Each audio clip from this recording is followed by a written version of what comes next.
Well, hello everyone. I'm Dave Stifler. I am the developer for Eagles in the Sky, a brand new game from Revolution Games, designed by my friend Mike Lemick. I've been waiting to get this in the mail. It arrived today. I just wanted to take a couple of seconds tonight to run through things with you, starting with the box, the beautiful box. This is a 3-inch box. I think it's the first time Revolution has produced a game in a 3-inch box.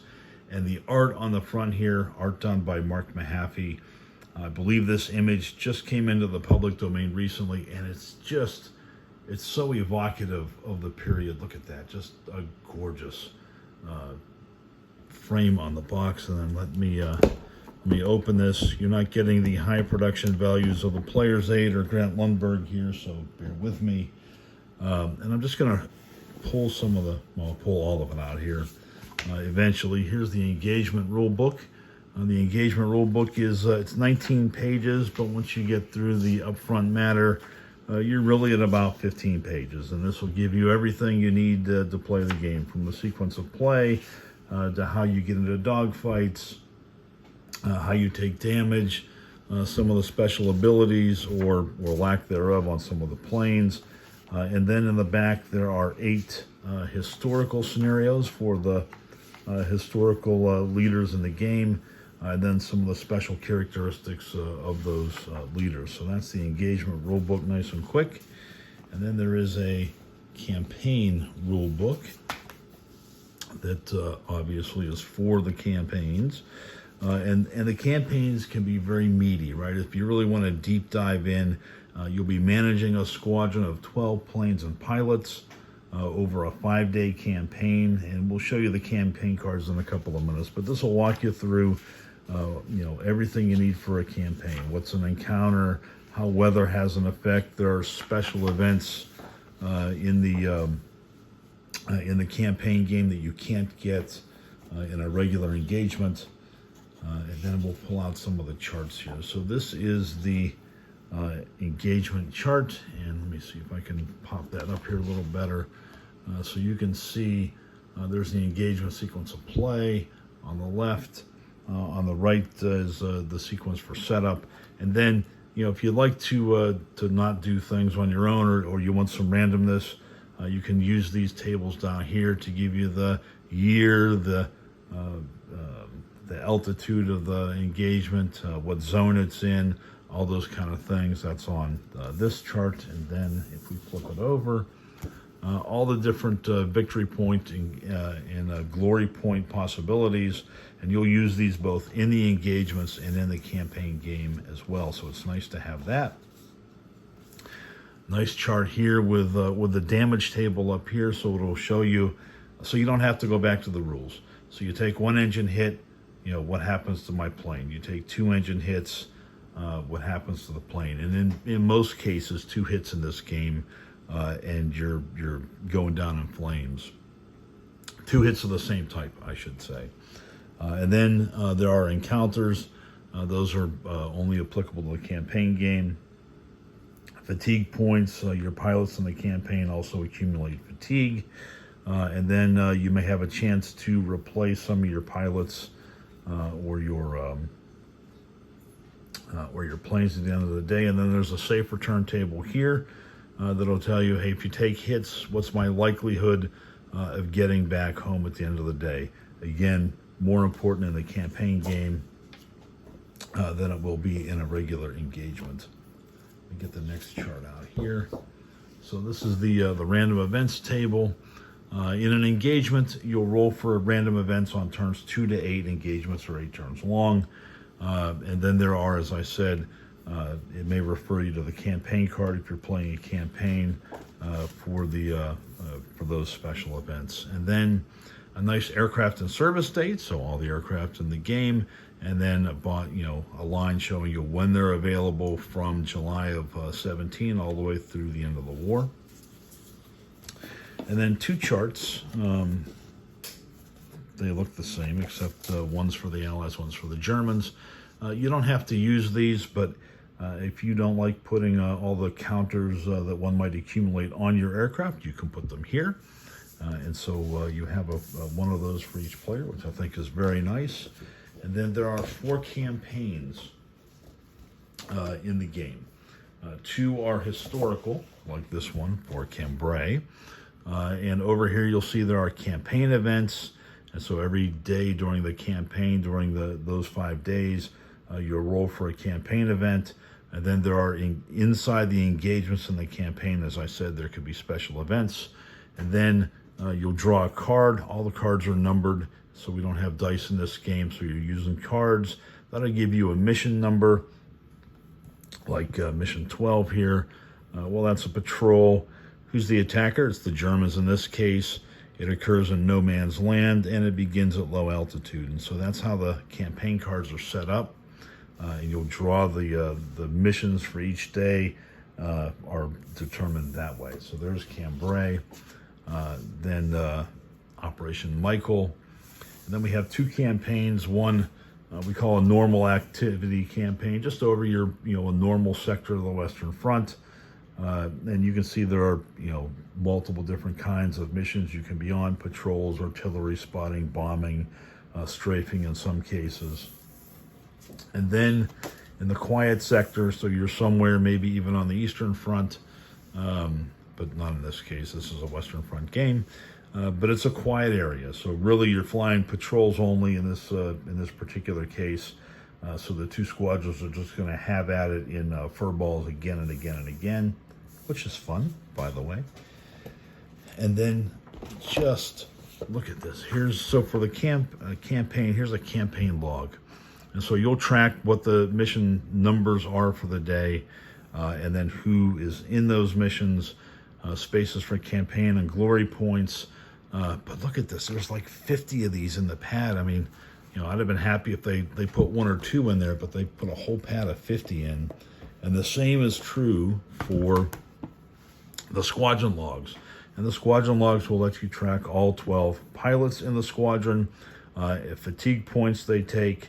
At some point you may become exhausted, and are they green, are they inexperienced, how many kills do they have? And then over here you'll track the 12 aircraft and damage to those aircraft. And after each mission you can repair certain things automatically, like structure hits. Others you have to wait until the end of the day, where you get a number of points to apply repairs, and those that aren't repaired completely can't fly. So as the campaign goes on, you may wind up with a large number of fatigued pilots and planes that you just can't get up off the ground. And now the counters. Man, they are just beautiful. Mike has great art on here, but boy, the final product here is just awesome. As I scan in here a little bit, let me pick one of these up and we'll show you. So over here, you take a look at this SE5. We've got Alpha through F. Doing math in my head here, just so you can identify the plane. And then you've got climb rating, dive rating, speed rating, and agility rating. This will show you if it's carrying bombs or could carry bombs and how many. This is the type of aircraft. So we've got fragile, normal, sturdy, and armored. This is a sturdy aircraft. And you can see he has 1 gun and then a Lewis gun. If you look up here at the Bristol, he's got a front-facing gun and a gunner in the rear. And then let's see, yeah, the Sopwith Camel here has 2 guns. And that'll come into play as you're taking shots. And on the fire table, we'll show you that in a couple of minutes. And then, look, there's the German counter sheet. And again, God, wow, just, phenomenal looking counters. They're nice and thick, right? So these aren't really thin. So we have red for Richthofen there on the Fokker, but just beautiful counters. And then a set of markers. And these markers, let me scan out here for a second, guys. So the counters. So you'll use these when you get in position on your adversary. And there are 6 positions, 1 through 6, 6 being the best. And so you'll use those as you're doing that. And then, again, I want to just kind of scan in here and show you the damage markers. So the markers, so for instance, the wing hit marker here, right on the counter, it shows you what happens when your plane takes a wing hit. Well, you lose 2 to your dive rating and 1 to your agility rating. Now, you could look at the chart, you could look in the rules, but here we've got it right on the counter for you. I think that's just wonderful. Some pilot wounded counters here. Over here you can see some of the guns jammed. There's bomb counters, you know, altitude markers, and then come back up here. Then you can see all of the flight leaders and the historical, oh, sorry guys, I'm bumping again. Not the player's aid here, sorry. But you're getting all the flight leaders and the historical leaders, and they each have 2 ratings on them.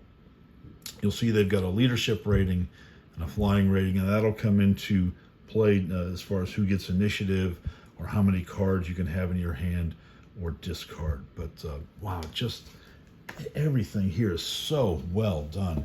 I will now attempt to, around the camera without knocking things over, open the board up. Let's just do it out here. And we'll throw the board down, and that is a mounted map board. Let me scan back out so you can see it. Mounted map board, it is gorgeous. It is just gorgeous. You've got, oh, I have it backwards, so that's okay. You can still see it, right? High, medium, low, and treetop level. So when you're not engaged, you'll be in that portion of the board. And then you can see there are 6, 3 over there, 3 over here. Areas for the dogfights, and then boxes here for aircraft that are shot down or those that need to undergo the safe return procedure at the end of the engagement. Again, that's much more important if you were playing a campaign versus just a regular engagement. And then the cards. Oh man, look at that. So we've got the art on the cards, and they're just gorgeous. They're beautiful. On the back, you can see, I'll hold those up for you so you get a better look at them. So the gun jam down here, there are 9 guns jammed possibilities out of 110 cards. This is the type of maneuver, so this is a turn. It's got a rating of 1, and the agility sign there means this would be played as an agility card. And so all cards have something like that on them. Then just to pull the other set out here and show you. So what you're seeing down here at the bottom now is the firing table, right? And so you see the number over there, the 6. That 6 indicates that if you're in position 6, you hit. If you were in position 1 through 5, this would be a miss if you had played that card, or if you drew that card, rather, I should say. And then if you look at the bottom here in the firing table, let's see if I can get a better look at that for you guys. I'm sorry, bear with me for a second. So you can see kind of working top to bottom against a fragile, normal, sturdy, or armored aircraft. On this table, if you were firing 1 gun, well, you can see what the results are. If you were firing 2 guns, again, you see the results. They just happen to be the same on this card. On many cards, they're going to be different. On a lot of the cards, you'll just see, I'm having a brain dump here, superficial. And that just means you've hit the plane. You've probably put bullets through canvas, but you haven't hit anything that matters to the control and function of the aircraft. And that is it. That is the package for Eagles in the Sky. My gosh, even the centerpiece here is very nice. So hope for you that you have it. If you've got it already in your hands, I hope you get it on the table. I'd love to see some things up on the web showing what you think of it as far as the gameplay goes. And if you haven't received a copy of this yet, then run, don't walk to your computer and order a copy of Eagles in the Sky.